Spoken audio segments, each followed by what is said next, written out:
Irim-irim tegesipun kembang irim-irim.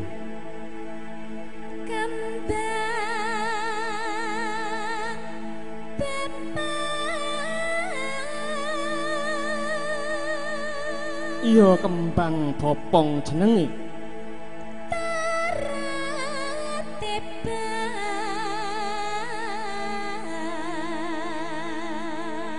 Iya kembang terate jenenge.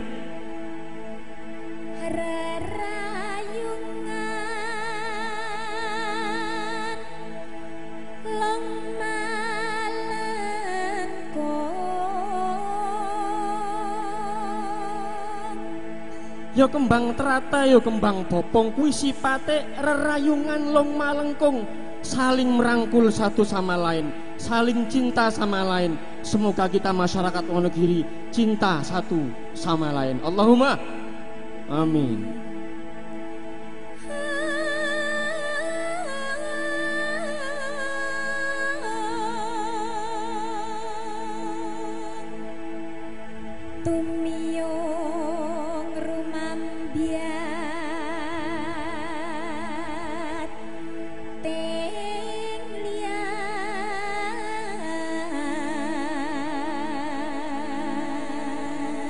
Ora mung cukup rerayungan, ning kudu kula panjenengan sedaya rumambiyating liyan, ngrambat marang siji sapadane. Tanggane lara diindaki, tanggane susah diewaki.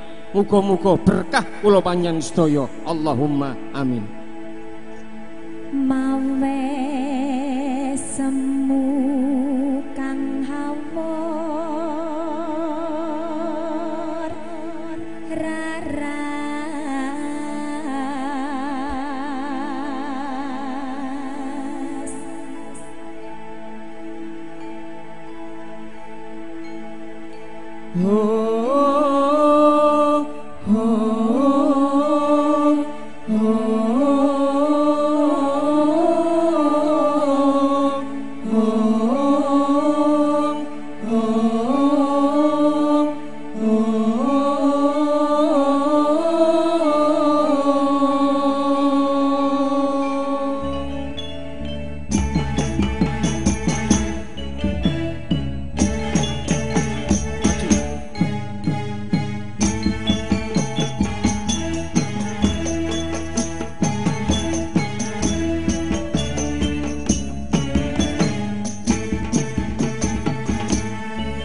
Tira kumitir betahing pinggir tondo mono jumatana kanggo sepo mengko sore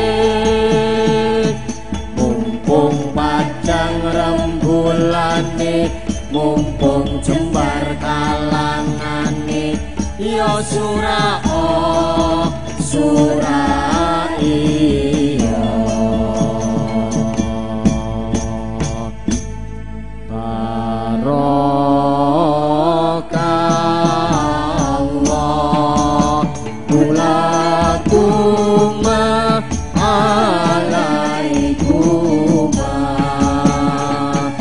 wa jama'a bainakuma. Untuk Bapak Bupati dan Bapak Wakil Bupati, semoga langgeng salaminyo, semoga bisa membawa Wonogiri menuju Wonogiri yang lebih indah, lebih nyaman, lebih damai, damai dunia dan damai akhirat. Allahumma amin. Alaikuma wa jama'a bainakuma bi khairin walhamdulillah.